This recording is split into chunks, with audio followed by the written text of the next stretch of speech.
جواب ملا ماں تو زندہ ہے۔ فرمایا قرآن کی برکت سے اللہ نے جنت اٹھا کر ماں کے قدموں میں رکھ دیا۔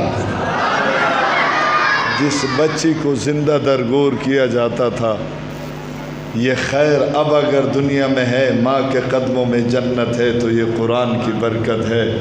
جی ہاں، میرے نبی نے فرمایا جس بچی کو زندہ درگور کیا جاتا تھا، میرے نبی نے فرمایا جس کے گھر میں 2 بیٹیاں ہوں، وہ ان کی اچھی تربیت کرے، جوان کرے، اچھی جگہ نکاح کرائے، مجھ محمد سے جنت کا ٹکٹ لے۔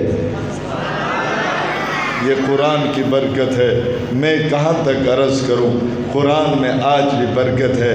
دیکھو نا، مولانا امیر معاویہ نے اس بچے کو پڑھایا۔ میں نے پوچھا یہ کیا بن گیا؟ آپ نے کہا کہ یہ حافظ القرآن بن گیا۔ میں نے کہا نہیں، قرآن کی برکت سے یہ بچہ بھی قرآن بن گیا۔ کیا بن گیا ہے؟ بولو نا، آپ لوگ بیمار تو نہیں؟ تو پھر بولیں، کیا بن گیا؟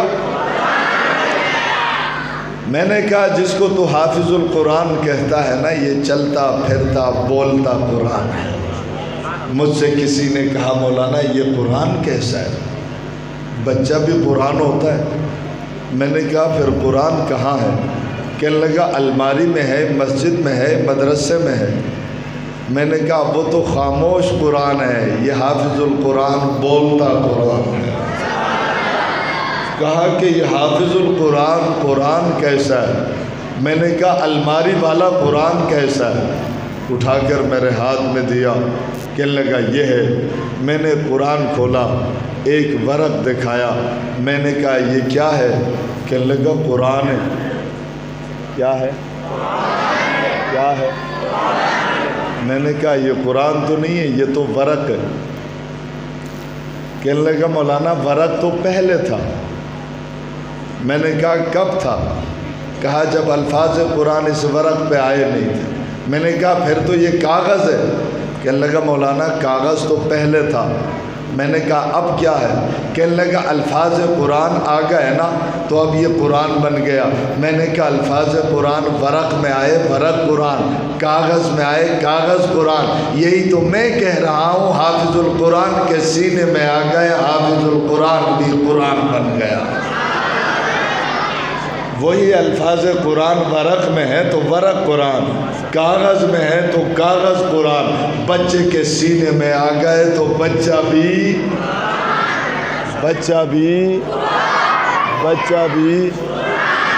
اور یہ عجیب قرآن کا معجزہ ہے۔ رب نے فرمایا نا کہ اس قرآن کو میں نے نازل کیا، حفاظت بھی، زور سے حفاظت بھی۔ اللہ آپ قرآن کی حفاظت کیسے کریں گے؟ کاغذ میں لکھ کر؟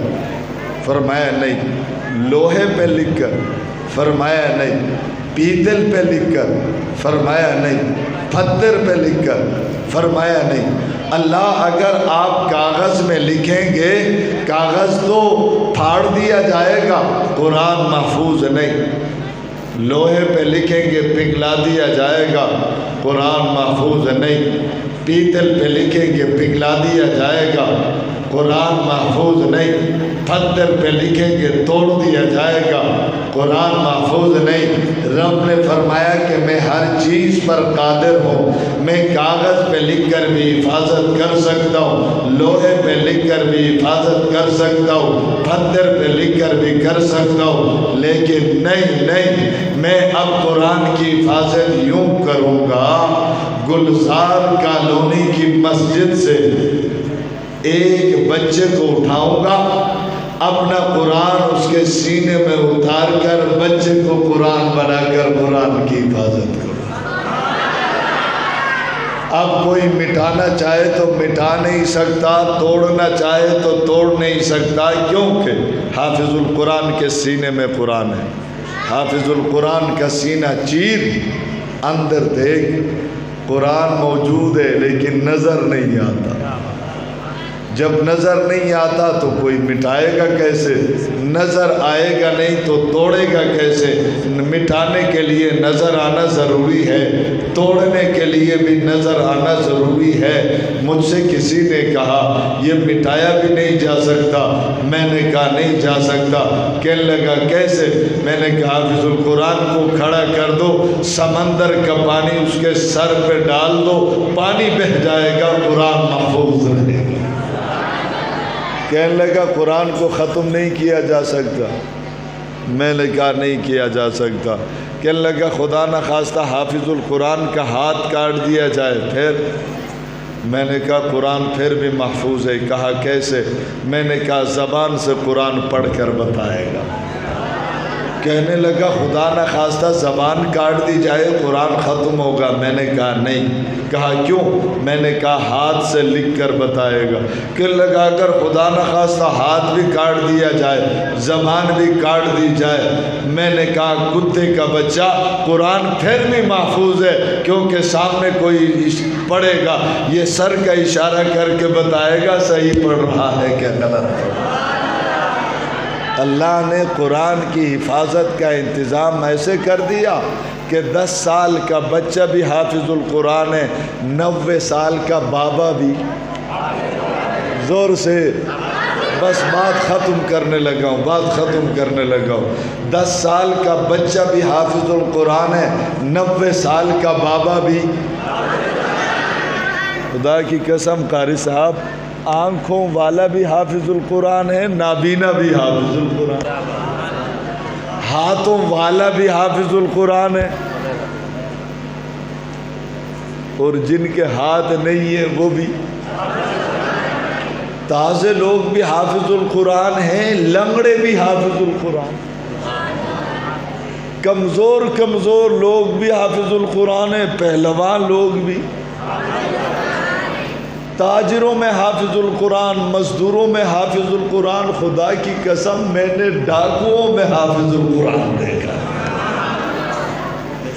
ڈاکوؤں میں حافظ القرآن دیکھا ہے، لیکن کالوں میں حافظ القرآن نہیں دیکھا۔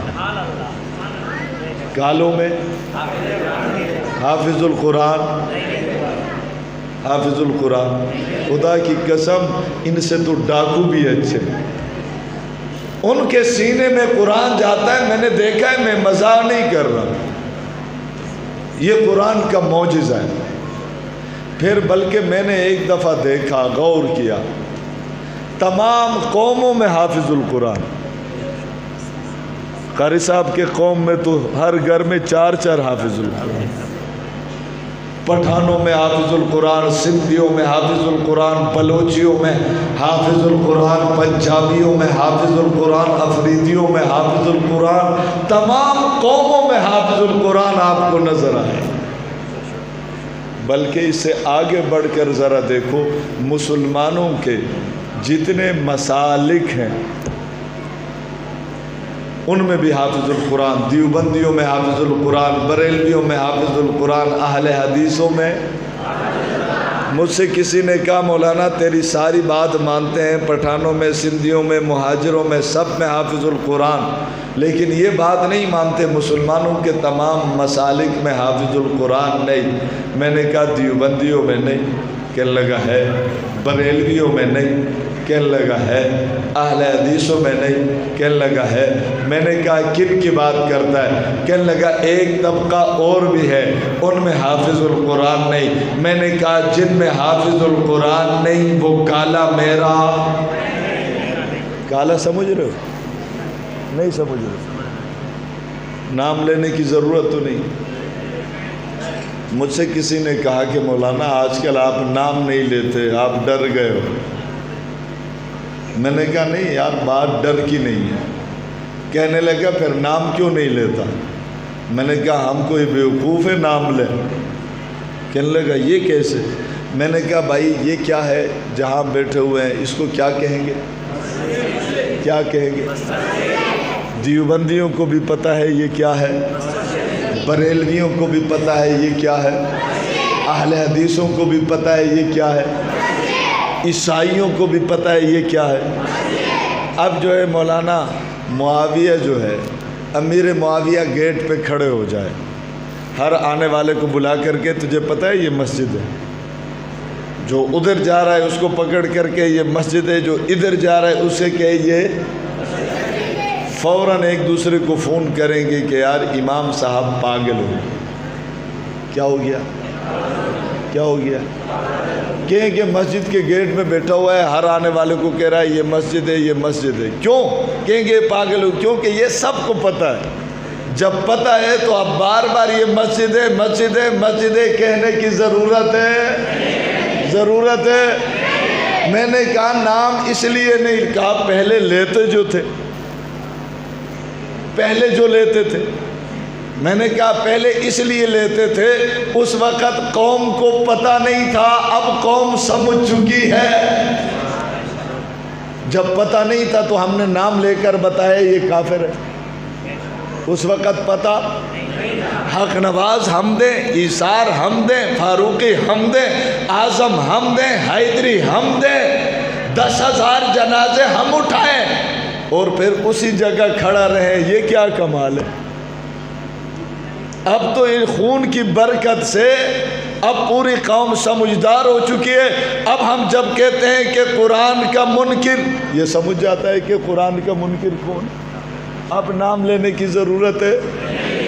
کہنے لگا مولانا ویسے ڈر گئے ہو؟ میں نے کہا ڈرنے والے ہوتے تو حق نواز کے بعد چھوڑ کر گھر بیٹھ جاتے نا، ہمیں ہتھکڑی کس نے لگائی تھی تو نے ادھر کام ہی کرنا؟ کہا نہیں۔ میں نے کہا یار دوسری بات یہ نام کون سا اچھا ہے؟ نام اچھا ہونا تو آدمی لے بھی لے۔ میں نے کہا فضول میں تو میں شیطان کا ورد بھی نہیں کرتا، یہاں بھی شین ہے وہاں بھی، لیکن حقیقت یہ ہے کہ اب نام لینے کی ضرورت نہیں، یہ قوم اشارہ سمجھ رہی ہے۔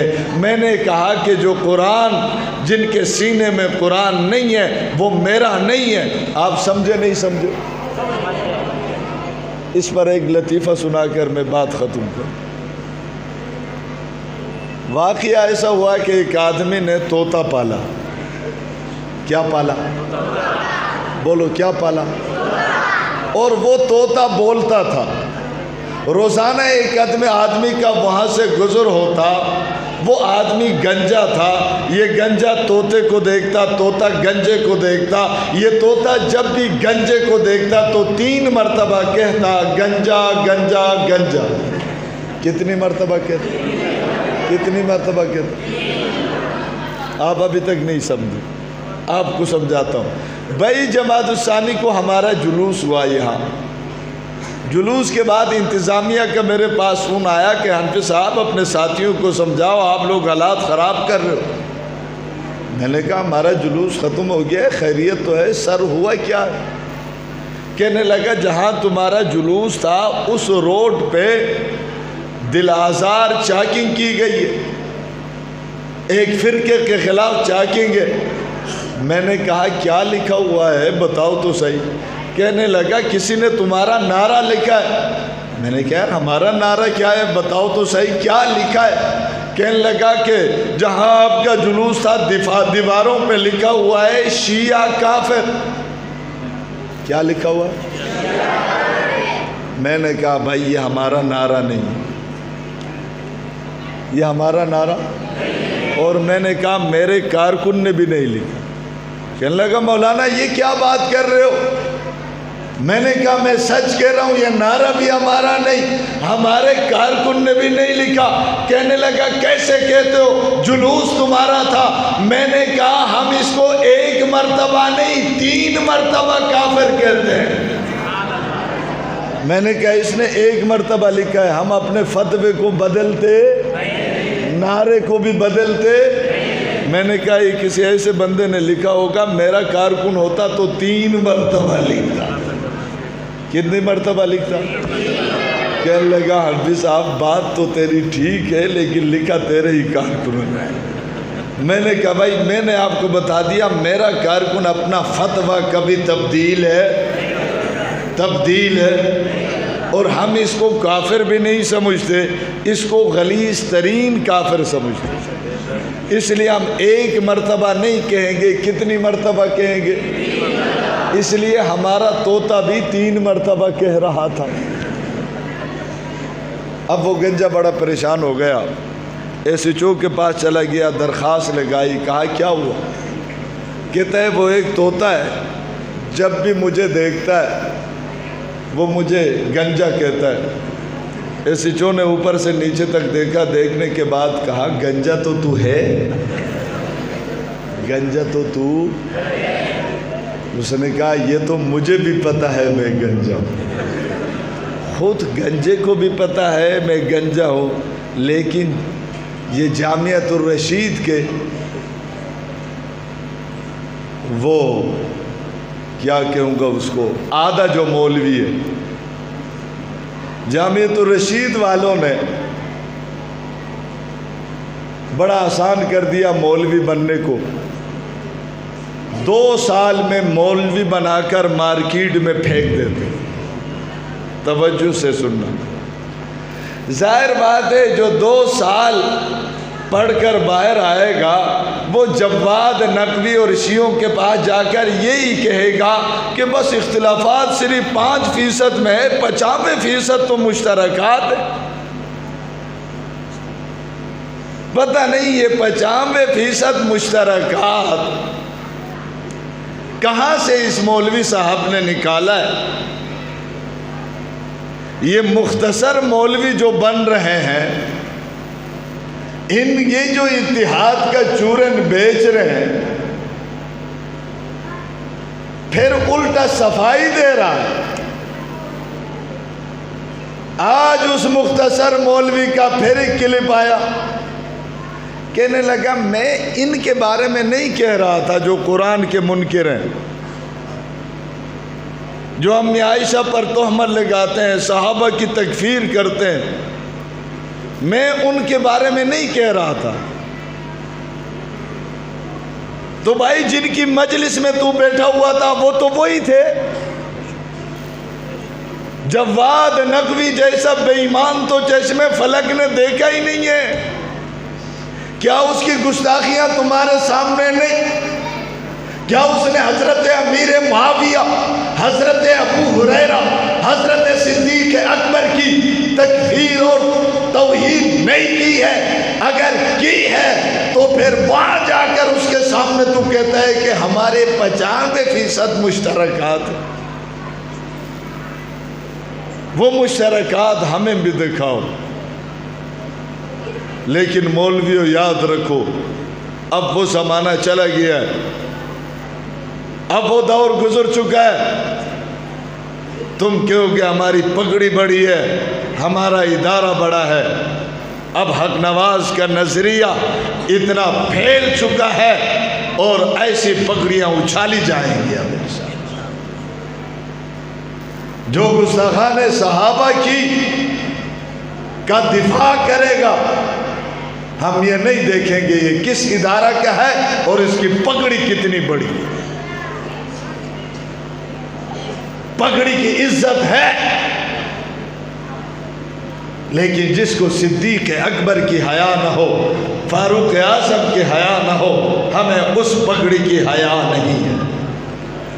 خیر، ایس ایچ او نے کہا گنجا تو تو، اس گنجے نے کہا یہ تو مجھے بھی پتہ ہے میں گنجا ہوں، گنجے کو تو پتہ ہے میں گنجا ہوں، ایس ایچ او کو بھی پتہ ہے، لیکن مولوی صاحب کو ابھی تک پتہ، ابھی تک مشترکات ہی ڈھونڈ رہا ہے۔ یہ ہم ادھر جنازے اٹھا رہے ہیں، وہ مشترکات ڈھونڈ رہا ہے۔ ہم نے ہتھ کڑی پہنی ہے، باگل تھے ہم، بیڑی پہنی ہے، قربانیاں دی ہے، ماؤں کے بیٹوں کے جنازے ہم نے اٹھائے ہیں، آج تم مشترکات ڈھونڈنے آ گئے۔ خیر، بات کہیں اور نکل گئی۔ میں عرض کر رہا تھا طوطے کو ایس ایچ او نے سمجھایا کہ بھائی یہ ہے تو گنجا ہے، تو چاہے جامعۃ الرشید والا ہزاروں مشترکات ڈھونڈیں، یہ پھر بھی بولو، یہ پھر بھی گنجا ہے۔ کہا اچھا